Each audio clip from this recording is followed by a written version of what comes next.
지금이 침체일 가능성이 있어요. 넌지시 지나가고 있는 거죠 이미. 지수만 바라보고 경기만 바라보니까 안 좋은 것처럼 보이지 챗 GPT인가 이 관련해서도 그 관련주들 벌써 2배, 3배 오른 기업들도 되게 많더라고요. 시장에선 이미 그런 변화를 사기 시작을 했어요. 시장을 긍정적으로 보고 있는 분들의 단점은 고점에서 주식을 잘 못 판다는 단점이 있어요. 반대로 시장에 대한 경계하시는 분들은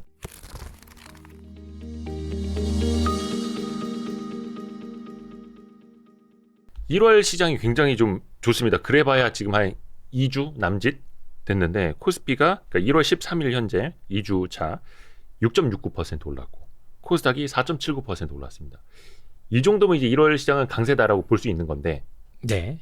요거는 또 어떤 의미일까요? 이런 반등의 의미는. 사실 뭐 여러 가지 요인들이 전 겹쳤다라고 생각을 하는 게 첫 번째는 이 시장을 견인한 게 외국인이었죠. 외국인의 컴백. 예, 외국인들이 컴백했다라는 건 작은 뉴스는 아니라고 생각을 해요. 어쨌든 외국인들 입장에서도 자기 돈을 가지고 주식을 하는 사람들인데 이 사람들도 주식을 샀을 때는 돈을 벌려고 사는 거지 앞으로 침체가 닥치고 아주 안 좋을 건데 주식을 사진 않았을 거란 얘기죠.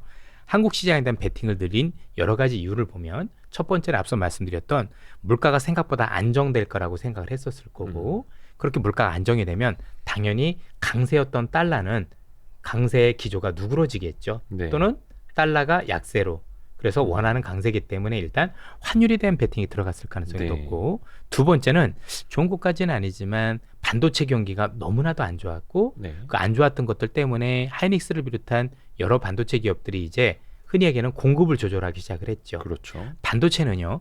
다른 산업하고는 조금 다른 특징이 있습니다. 통상적으로 반도체는 특히 우리나라 디램과 같은 경우는 국내 한국에 있는 하이닉스하고 삼성전자가 디램 비중을 70%를 차지하고는 독점적 구조를 가지고 있어서 올라가는 건 당연히 수요가 있어야 되는 건데 바닥은 반드시 공급을 줄일 때 나옵니다. 따라서 혹시 삼성전자도 감산하지 않겠냐는 기대감들이 있었었고 이런 기대감들이 반영이 되면서 최소한 누가 보더라도 삼성전자나 하이닉스 반도체 같은 경우는 바닥일 가능성이 높다.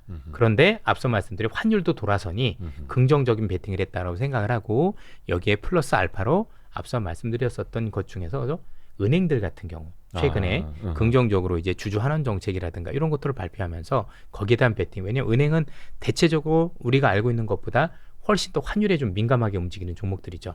외국인들 입장에서 혹시 환 플레이를 한다라면 삼성전자가 은행주일 가능성이 높거든요. 예, 그래서 이런 점들도 작용하지 않았을까라고 생각을 하고 있습니다. 그리고 한 가지가 더 있다라면 중국의 리오프닝에 대한 기대도 같이 있어서 이런 모든 것들이 맞물려서 외국인들이 유의미하게 들어왔고 한 가지 좀 긍정적인 건 전 수급이라고 생각을 하는데 우리 수급이 굉장히 어려웠던 상황이었었지만 안타깝게도 올 초 특히 첫째 주에 기관의 매물, 배당받았던 매물이 나왔죠. 통상적으로 이 매물은 사실 그 1월 말 정도에 나오기 시작을 하는 게 일반적이었는데 이번에 먼저 나왔기 때문에 기관으로 인해서 발목이 잡힐 가능성은 매우 낮아 보입니다. 따라서 어찌됐든 간에 수급적인 측면 아니면 현재 시장에서 돌아가고 있는 변수들의 어떤 여러 가지 전환점들을 보고 외국인들이 지금 장기 베팅에 나섰는지 아닌지 알 수는 없지만 전체적으로 어쨌든 간에 긍정적인 시각을 가지고 들어온 것만은 분명해 보인다라고 생각할 수 있겠습니다. 그러니까 이제 뭐 우리는 원화로 원화 자산을 사니까 이제 달러로 이제 치환을 했을 때 그것만 제외하면은 뭐 반도체 감산, 은행의 주주 환원, 물가 안정, 중국의 리오프닝은 다 이제 국내 투자자도 똑같이 기대해 볼 수가 있는 요소일 테고요. 요것도 궁금한데 1월에는 이제 상대적으로 코스피가 코스닥보다 한 2% 포인트 가까이 훨씬 더 셌습니다. 그러니까 중소형주의 어떤 1월 효과 기대보다는 대형주의 외국인 수급 컴백의 효과가 더 컸다라는 거죠. 예. 그럼 요 흐름이 더 이어질까요? 좀 어떻게 보세요? 앞으로도 이제 앞서거니 뒤서거니 할 거라고 생각을 하고 있는데 올해 시장 특히 상반기를 놓고 보면 중소형주가 나쁜 건 아닌데 은근히 대형주에 대해서 긍정적으로 바라볼 수 있는 기업들이나 업종들이 많이 늘어나고 있는 것 같아요. 일단 많이 빠졌다라는 것들이 있을 거고요. 또 하나는 시장을 베팅을 할 때 중소형주도 괜찮지만 중대형주 중에서 오히려 조금 살만한 것들이 더 많이 눈에 띈다라는 그런 특징들이 있다 보니까 대형주들이 더 강하지 않았느냐. 특히 앞으로도 그렇겠지만 특히 환 플레이를 할 때 외국인들 입장 환율을 고려하면 중소형주보다는 대형주가 조금 더 유리하겠죠. 그렇죠. 네. 특히 이제 외국인들이 중소형주까지 굉장히 강하게 들어온다는 얘기는 그건 시장에 대해서 훨씬 더 긍정적이라는 얘기예요. 왜냐면 이제 같은 위험을 놓고 보면 대형주보다는 중소형주가 더 위험이 크다 보니 더 큰 위험을 안을 수 있다는 얘기는 시장에 대한 뷰가 우리나라 시장 말고도 글로벌 시장에 대한 뷰가 크게 바뀌었다는 의미도 작용할 수 있습니다. 그러면은 이사님 같은 경우에는 조금 더 연초에는 그래도 중소형주보다는 대형주 쪽에 네. 있다라고. 지금 사실 중소형주라고 나쁘진 않습니다.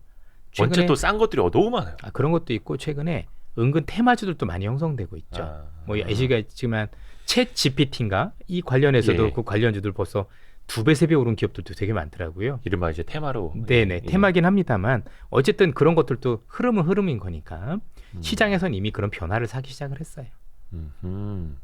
그러니까 뭐 중형주, 대형주 뭐 이렇게 구분을 놓고 어느 쪽만 이게 아니라. 근데 변화에 최적화돼 있다라면 시장에 대해서는 그래도 한번 눈여겨보는 게 맞다라고 생각을 합니다. 또 이건 또 언제 어떻게 바뀔지 모르는 그럼요. 거니까.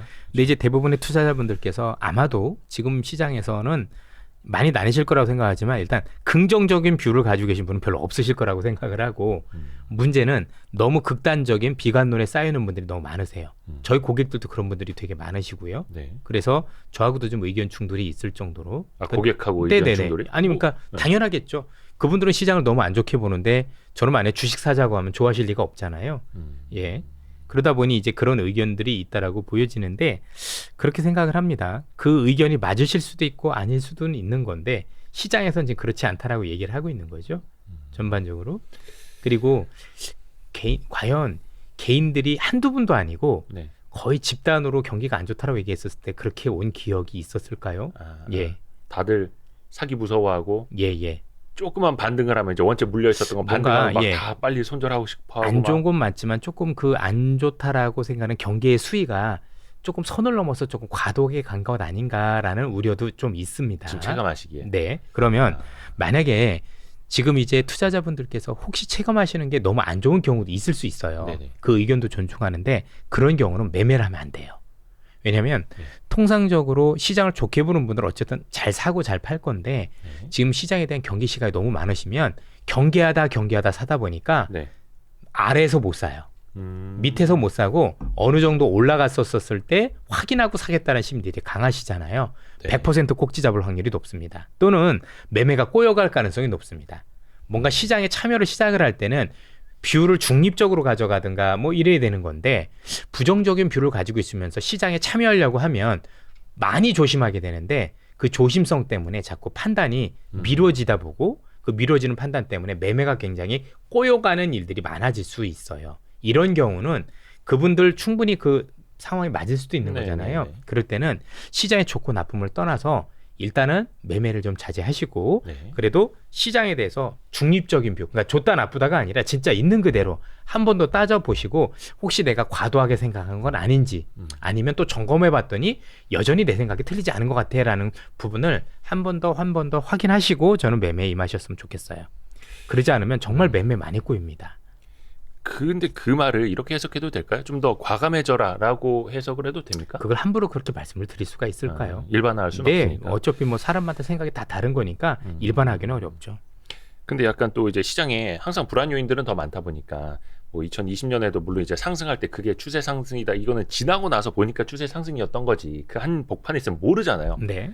2023년에는 약간 그런 상승 장세에 좀 더 이어지는 랠리가 펼쳐질지 아니면 또 계속 변동 이런 변동성 장세가 이어질지 좀 어떻게. 사실 생각보다 지수를 제약하는 요인들이 많은 건 사실입니다. 그러니까 마냥 이제 좋게만 보기는 어려울 수는 있는 게 네. 시장 제약 요인 몇 가지 말씀을 드리면 첫 번째는 중국의 리오프닝입니다. 중국의 리오프닝은 동전의 양면 같은 겁니다. 그렇죠. 상반기에는 중국의 리오프닝 때문에 사실 그 관련해서 경기가 좋아질 수 있다는 기대로 오를 수도 있지만 네. 반대로 그게 하반기 때 가면은 물가를 자극하는 요인이 되다 보니 연준의 긴축을 더 강화할 수도 있고 또는 우리가 생각했던 것보다 연준이 우리가 알고 있는 기존에 있던 긴축을 풀어주는 시기, 금리 인하 시기를 더 뒤로 늦출 수도 있는 그런 어떤 동전의 양면 같은 게 될 수도 있어요.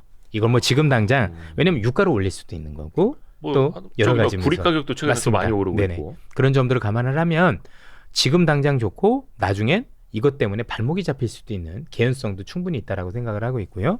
두 번째는 누가 뭐래도 최근에 어쨌든 일본도 무시할 수 없는 변수죠. 네. 일본이 지금 10년 만에 통화 정책, 예. 기존에 썼던 정책을 변경하려는 의지를 보였는데 10년 동안에 있었던 정책을 갑자기 바꾸고 시작을 하면 이게 온전히 될 거에 대한 어떤 우려도 있겠죠. 그래서 지금 미국 시장에서는 올해 블랙스완으로 일본의 YCC 즉 일드 커브 컨트롤이라는 즉 우리가 알고는 미국의 일본의 10년 국채물을 현재 플러스 마이너스 0.5에서 묶는 네. 이 정책을 풀어주는 정책에 대해서 되게 좀 예의주시하면서 바라보고 있어요. 온전히 될까? 온전히 될까? 이런 것들. 그래서 사실 불안 요인도 여전히 있는 것도 사실이고 또 국내적으로도 역시 국내 부동산 안 좋은 것도 사실인 거고 부동산 PF에 대한 우려도 여전히 잔존하고 있기 때문에 사실 오른다고 하더라도 그렇게 마음 편한 상승만은 될 것 같지는 않습니다. 그러게요. 그래서 참 항상 살얼음판이고. 그렇죠. 네. 근데 뭐 이렇게 지나고 나서 보면은 항상 그 대세 상승장이었던 그 중간에서도 다들 그 불안불안하면서 맞습니다. 원래 주가라는 게 그 네. 불안을 먹고 자란다고 막 하니까요. 이게 또 사람들마다 2023년 항상 전망을 할 때 상저하고냐 상고하저냐 이거 되게 의미 없는 질문일 수도 있는데 항상 당시가 안 좋으면은 그 다음 번이 좋을 거야라고 네. 생각을 하니까 네. 상저하고 막 이런 것도 많이 나오는 것 같거든요. 이사님은 혹시 어떻게 생각하세요? 일단은 잘 모르겠고요. 예. 왜냐하면 하반기 변수들이 워낙 많아서 알 수는 없을 것 같고 상반기만 놓고 보면 상반기는 투자자분들이 우려하는 것보다 시장이 더 좋을 것 같습니다. 잠시만요. 언제요? 상반기에 상반기에 더 좋을 수 있다. 상반기는 더 좋을 수 있다기보다 우리가 지금 우려했던 것보다는 시장이 우려보다. 훨씬 더 나았다라고 생각을 하고 있습니다. 저는 상반기에 그래서 제법 수익을 내야 된다라고 생각을 하고 있어요. 그 박세익 전무님도 얼마 전에 왔다 가셨는데 똑같은 말씀하시죠? 예, 박 대표님. 박 대표님. 네. 예. 대표이사 전무 항상 그렇게 하시더라고요. 전무 후무 전무 말하면서. 참 좋은 분이시죠. 근데 이제 1분기에 돈을 많이 벌어야 된다. 상반기에 많이 벌어놔야 된다라는 말씀하시는데 저도 그거는 거기에 동감을 이사님도 합니다. 예. 왜냐하면 상반기에는 의외로 반전되는 것들이 많아요. 예컨대 앞서도 말씀드렸던 중국의 리오프닝이 상반기에 굉장히 강하게 자리하고 있고 어찌됐든 간에 상반기는 물가도 계속 떨어질 거기 때문에 네. 사실 긴축에 대한 우려가 더 강화될 가능성은 생각보다 낮아요. 이런 것도 있을 거고요. 그 그렇죠? 틈을 네네. 비집고 들어가서 예. 수익을 내야 하는. 그리고 지금 기업 실적에 대한 우려가 굉장히 많으신데요. 물론 기업 실적에 대한 우려가 있겠죠. 그런데 막상 기업 실적에 대한 뚜껑을 열어보면 안 좋은 거 맞는데 생각보다 나쁘진 않을 것 같아요. 왜냐하면 지난 4분기부터 시작해서 의외로 달러가 약세로 전환이 됐기 때문에 그 환율 효과가 있고요. 두 번째는 원재료 가격들, 즉 비용이 많이 빠졌어요. 자, 유가도 빠졌고 원자재 가격도 많이 빠졌습니다. 그러면 기업들 입장에서는 어떤 그 제품을 만들 때 재료 비용이라는 게 있잖아요. 원자재 관련 비용들. 원자재 비용이 그렇게 많이 내려갔다라면 최소한 우리가 알고는 매출은 쉽지 않을지 모르겠지만 순이익은 감소폭이 덜 할 수 있겠죠. 걱정보다 덜 할 수 있다. 걱정보다. 근데 걱정보다 덜해도 올라와요. 그거는. 그렇죠. 네. 괜히 이미 이제 걱정을 했던 건 주가는 다 반영을 하고 그렇습니다. 있습니다. 그러니까 얼마 전에도 하이닉스의 2022년 4분기 실적이 뭐 마이너스 1조 5천억 이내만에 막 이런 이야기도 많이 예. 나왔고 애널리스트도 다 낮춰놨는데 하이닉스에서 저 연말 성과급을 100%를 맞습니다. 준다네 네. 하니까 야 그럼 우리 걱정만큼 그렇게 적자가 큰 것 아닌 같지는 건 아닌 않은데 거죠. 이런 이야기들 돌고 그럼요. 아니 그리고 삼성전자는 이미 실적 공개를 했잖아요. 예. 아주 안 좋게. 근데 주가 오르고 있잖아요. 그렇죠. 그러면 다 반영이 됐다. 시가총액 1위가 추가 하락이 쉽지 않을 건데 그렇죠? 많이 하락을 안 할 거예요. 최소한 전저점은 깨지는 않을 건데 그렇게 본다라면 과연 기업들의 실적 때문에 지수가 전저점을 깨고 내려간다라는 게 성립이 될까요? 저는 아닐 것 같은데요. 이미 최악은 다 반영돼 있다. 저는 걱정만큼만 안 좋아도 오른다. 우리 뭐 와이스트리트에서도 여러 번 제가 공개를 했지만 저는 지난 9월이 바닥이라고 그때도 말씀을 드렸었고 다만 9월 이후에 한 번 정도 경기 침체를 반영하는 부분이 나오겠지만 그게 9월 저점을 깨지는 않을 거다라고 말씀을 드렸던 기억이 있습니다. 저는 그게 현실화됐다고 생각을 하고요. 우리나라 주식은 우리나라 경기 지표로 보셔야 되는데요. 네. 한국의 주가의 정확한 저점은 반드시 원달러 환율의 고점하고 일치합니다. 수출 환율, 기업이니까.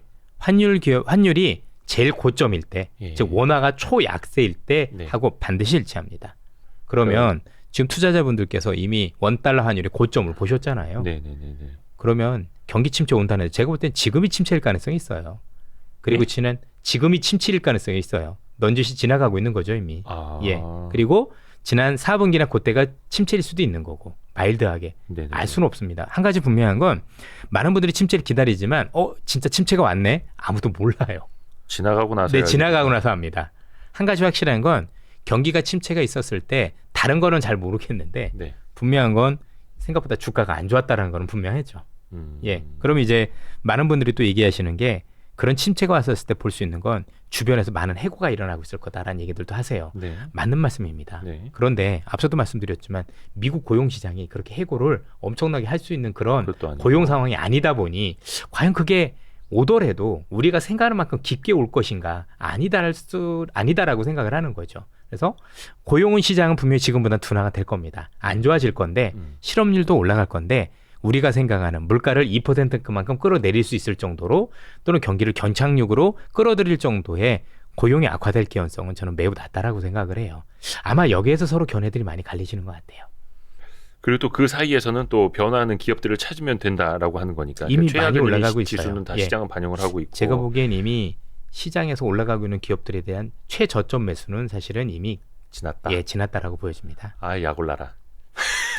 결국엔 이게 예. 동전의 양면 같은 건데 시장을 긍정적으로 보고 있는 분들의 단점은 저 같은 사람이겠죠. 단점은 고점에서 주식을 잘 못 판다는 단점이 있어요.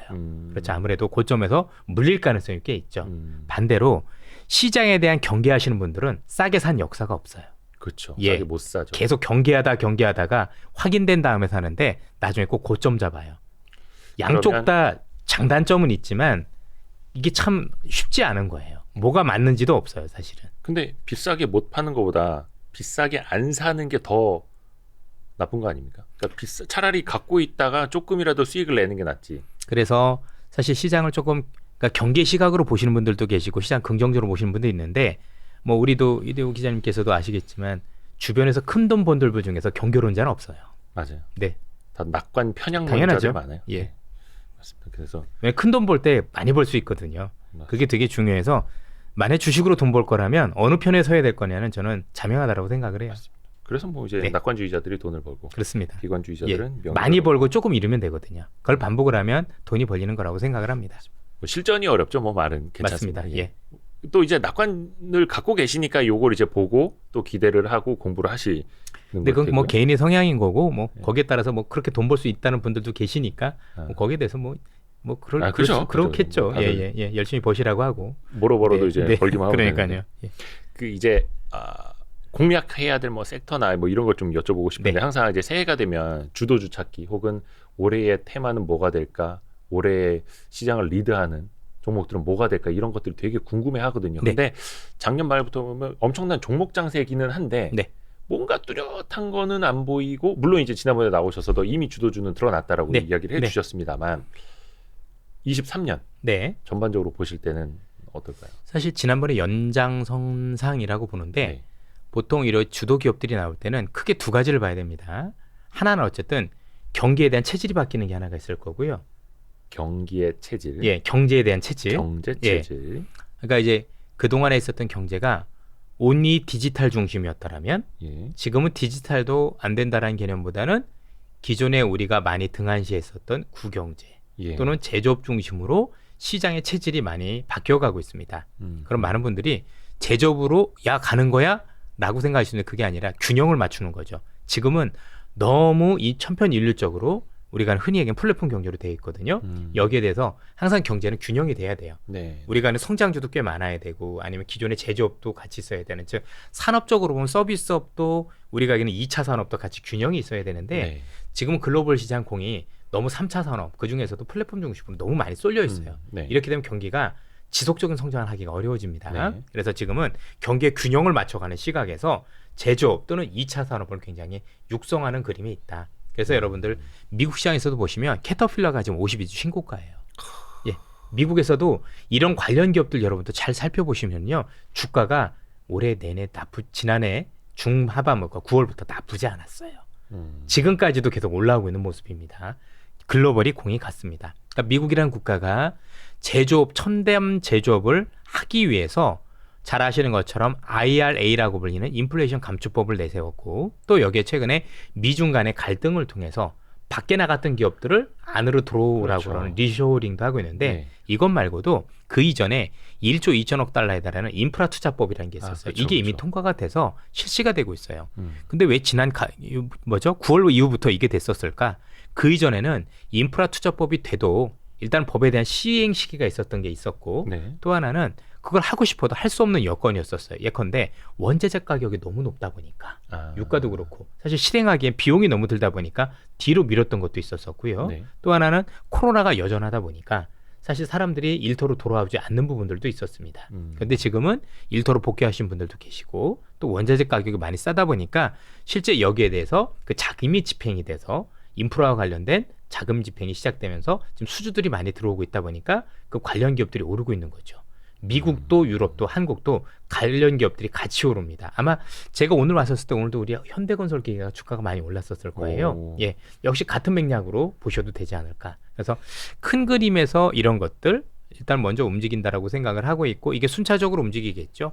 미국이 제조업이 되기 위해서 인프라부터 깔고 네. 즉 땅도 파고 터도 닫고 그다음에 전력 설비 깔고 그다음에 공장을 짓고 이런 것까지 유기적으로 연결이 되면서 그 순서에 따라 그 관련 기업들이 일단 올라갈 수 있는 가능성에 대해서 무게를 두시는 게 맞지 않을까라고 생각을 하고 있고 아마 보신 분들도 있겠지만 미국에서 IRA법 때문에 뭐가 좋을 거라는 거 이미 알고 있었잖아요. 포스터 솔라 같은 경우도 신고가입니다. 이미. 그렇죠? 그러면 이미 지난번에도 말씀드렸지만 미국이 무엇을 하겠다라고 우리한테 답안지를 던져줬죠. 네. 네. IRA 던져줬고요. 그다음에 인프라 투자법으로 답안지를 던져줬어요. 근데 모든 방송에서 나오고 있는 건 여전히 팡밖에 없죠. 팡을 어떻게 해야 돼 말아야 돼. 물론 많이 가지고 있을 거니까 그게 저는 굉장히 중요하다라고 생각을 하지만 네. 사실 그거보다는 이미 시장도 바뀌었고 미국에서도 새로운 성장 동력에 대해서 이미 답안지도 던져줬는데 사람들은 그쪽에 대해선 아직까지도 관심이 적으면서 다른 쪽에 대한 고민만 하고 있다는 게 제일 아쉽다라고 생각을 해요. 일단 지금이라도 눈의 절반은 그쪽에 조금 관심을 두시고 어떻게 변화가 있는지 최소한 한국 주식이 어렵다라면 미국도 나스닥만 볼 게 아니고 다우만 볼 게 아니라 그 안에서 어떤 기업들이 정말 많이 오르고 내리고 있는지에 대해서 속속들이 좀 면밀히 살펴보실 필요가 있다고 생각을 합니다. 그리고 이사님이 운영하시는 랩에도 해외 주식도 좀 많이 편입이 그럼요. 돼요? 그렇습니다. 그러니까 막 국내 해외 다 그럼요. 예. 뭐 특별히 막 비중을 나누거나 이런. 그렇지는 않고요. 좋은 기업이라고 생각하면 국내외 가리지 않고 삽니다. 오. 야, 그러네. 완전 종합 격투기다, 그럼요. 종합 예. 격투기. 그러니까 지금 시장을 지수만 바라보고 경기만 바라보니까 안 좋은 것처럼 보이지 이미 시장은 변하고 있어라고 그 변화를 반영하기 시작했어요. 그럼 저는 그게 안타까운 거죠. 못내 안타까운 거죠. 왜 그 변화에 대해서는 자꾸 등한시하는지. 앞서도 말씀드렸지만 경제 지표라는 게 시장의 전부는 반드시 아닐 건데 그렇죠. 그건 중요하지만 시장이라는 게 결국 좋은 올라가는 앞으로 좋아질 기업을 찾는 거 아닐까요? 또 하나는 기술력입니다. 많은 분들도 아시겠지만 최근 AI와 관련해서 챗GPT라는 것도 나왔죠. 네네. 이것도 큰 변화잖아요. 네. 비록 이 관련주들이 아직까지는 테마주 정시용이지만 어쨌든 3배가 올랐잖아요. 그건 주식 아닌가요? 그럼 최소한 우리가 네. 앞으로는 이제 고민해야 될 게 뭐냐면 챗GPT라고 불리는 새로운 이 AI 프로그램이 네. 시장에 미칠 영향에 대해서 깊게 파봐야 돼요. 그럼 제가 볼 땐 진짜 배기가 또 나오기 시작을 하겠죠. 이걸 활용한 새로운 디지털 기업이 나올 거고 제가 볼 땐 그게 새롭게 사야 될 디지털 기업이라고 생각을 해요. 그러니까 기존에 있었던 빵이라는 주식이 좋다 나쁘다가 아니라 뭔가 새롭게 큰 수익을 올리기 위해서는 바뀌는 이 기술에 최적화된 새로운 소프트웨어를 개발하는 기업들이 꼭 나올 거라고 생각을 해요. 저는 그 기업들이 향후에 여러분들이 정말 큰 수익을 내려야 될 새로운 어떤 먹거리들이 아닌가라고 생각을 하고 있습니다. 물론 이제 마이크로소프트 정도나 돼야 챗 GPT에 직접 투자를 하고 뭐 사실 그것도 그렇게 할 방법이에요. 텐데. 예. 그 친구가 투자한다고 그러잖아요. 예. 그럼 그냥 그거 해도 되는 거 아닌가요? MS 같은 그렇죠. 거. 예. 근데 또 이제 한국 시장으로 돌아와서 보면은 어찌 됐든 간에 AI 기술을 갖고 있는 코스닥 기업들의 또 이제 막 변동폭이 크니까 네. 많은 분들이 막 그쪽으로 쏠려 가시거든요. 물론 이제 챗 GPT 때문에 직접적인 수혜가 있을지는 모르겠습니다만 어찌 됐든 간에 그 사실은 좀 기업들도 기술이 애매합니다. 있다. 그렇죠? 예. 그러니까 이게 그래서 야 저거 뭐 그냥 단순 테마주. 그러니까 아니냐. 직접적인 걸 하셔도 되는 거죠. 아, 직접적인 게 이미 지금 말씀해 주셨잖아요. 마이크로소프트 누가 같은 투자한다고도. 예. 뭐 이미 답안지 다 던져놓고 나서 근데 뭘 뭐 고민을 할까요? 거. MS 전체 사업 부문에서 뭐 이거 챗 GPT가 얼마나 차지하겠습니까마는. 예전에 우리가 알고 있는 것처럼 뭐 LG화학이나 이런 게 전기차 부분이 작을 때 주가가 올라왔을까요? 아, 예. 전기차 한다니까 올라왔잖아요. 처음에는 초반에는 네. 주가라는 네. 게 똑같은 거예요, 항상.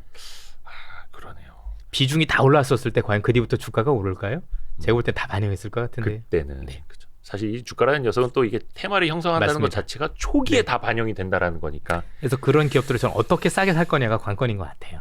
그렇죠. 아무래도, 그래서 항상 예. 레이더 돌려야 되는 예, 거구만. 팽이라는 종목들 이런 종목들이 아무래도 좀 지금도 주가가 불안하다 보니 아직 바닥이라고 얘기하기는 좀 저도 잘 모르겠지만 어쨌든 그 뒤에 그 중에서도 분명히 갈려서 움직일 텐데 그 중에 하나를 무엇을 해야 될 건지를 이제 보고 있는 거죠.